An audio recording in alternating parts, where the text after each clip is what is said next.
Sari membawa harapan melalui penemuan obat di Badan Riset dan Inovasi Nasional. Dikisahkan ada seorang peneliti ASN baru di Badan Riset dan Inovasi Nasional bernama Sari di Pusat Riset Vaksin dan Obat. Dia selalu mengamalkan nilai-nilai berakhlak dalam kehidupannya.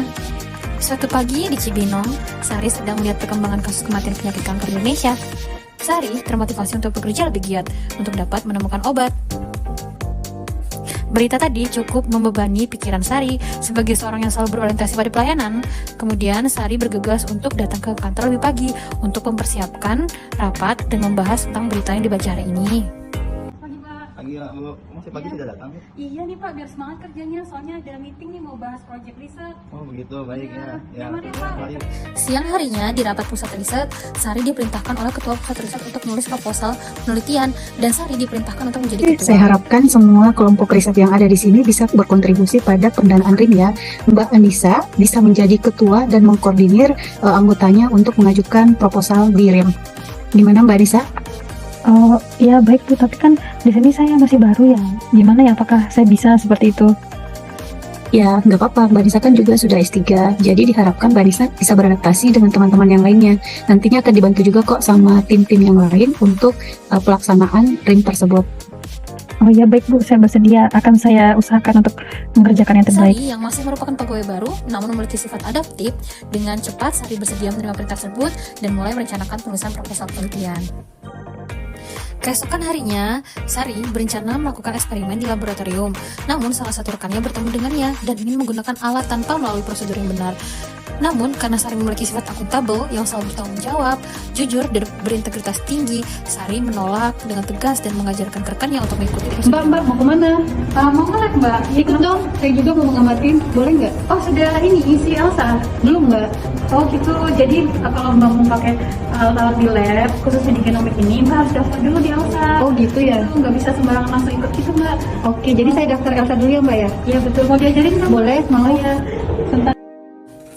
Di dalam kesehariannya, Sari juga menanamkan sifat harmonis dengan selalu menerima pendapat rekan kerjanya, selalu mau bekerja dan belajar bersama. Jadi baru ini kan penelitiannya kan ambil tanaman yang ada di Ternate. Nah ternyata kalau di analisis itu ada beberapa senyawa. Tapi menurut saya itu ini yang paling bagus. Gimana kalau kita nyoba ke jenis kansernya itu ke breast cancer dulu? Soalnya kan kayaknya lagi banyak tuh diteliti dan ini emang butuh banget obat-obat. Gimana mas baiknya? Ya menurut saya kalau misalnya senyawa itu cocok dengan yang mau diberikan, kayak riset mas Mbak. Penelitian yang saya lakukan akhirnya memunculkan hasil yang positif karena Sari selalu menanamkan sifat terbuka, kolaboratif, dan mau berkolaborasi dengan peneliti lain, baik secara nasional maupun internasional. Kita untuk membahas salah satu proyek kita, yaitu tentang penemuan obat untuk penyakit breast cancer seperti itu. Nah untuk proyek ini sendiri itu kolaborasinya kebetulan kan kita sudah ada nih kolaborasi dari University of Tsukuba di Jepang, kemudian Medical College of Wisconsin juga di Amerika, dan juga Coventry University di UK. Awal ya, jadi mungkin kita nanti ikut progresnya ke depan. Mungkin ketika semua researchernya bisa bergabung, nanti kita akan bahas lebih lanjut. Bisa bantu dalam proses isolasi senyawa metabolic sebenarnya kali ya. Suatu ketika Sari mendapatkan tugas dinas untuk pergi penelitian ke negara lain untuk terus meningkatkan pengetahuan dan keahliannya. Karena Sari memiliki sikap yang loyal, Sari berpikir bahwasannya dia akan menerima tawaran ini dan mungkin ini merupakan jalan yang terbaik. 2 tahun berlalu, sampai ketika Sari menyelesaikan penelitiannya, namun Sari mendapatkan tawaran untuk bekerja saja di instansi luar negeri. Namun Sari sadar bahwasannya negaranya membutuhkan keilmuannya, sehingga Sari tetap loyal untuk kembali menjadi peneliti di Badan Riset dan Inovasi Nasional. Itulah sepenggal cerita tentang Sari. Semenjak mulai karir sampai sekarang, Sari tidak pernah berhenti untuk belajar dan belajar serta meningkatkan skillnya. Dia selalu ingin melakukan yang terbaik untuk keberhasilan penelitiannya agar bermanfaat bagi orang lain. Dengan sikap yang kompeten, sampai akhirnya Sari berhasil menjadi periset yang baik dan ahli dalam bidangnya dan sering menyampaikan keilmuannya kepada orang lain.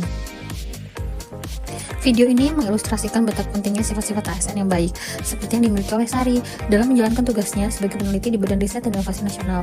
Dengan berorientasi pada pelayanan, akuntabel, kompeten, harmonis, loyal, adaptif, dan kolaboratif, Sari dan rekan-rekannya di BRIN dapat memainkan peran yang signifikan dalam meningkatkan kualitas hidup masyarakat melalui penemuan obat-obatan yang inovatif berdasarkan bidang keahlian.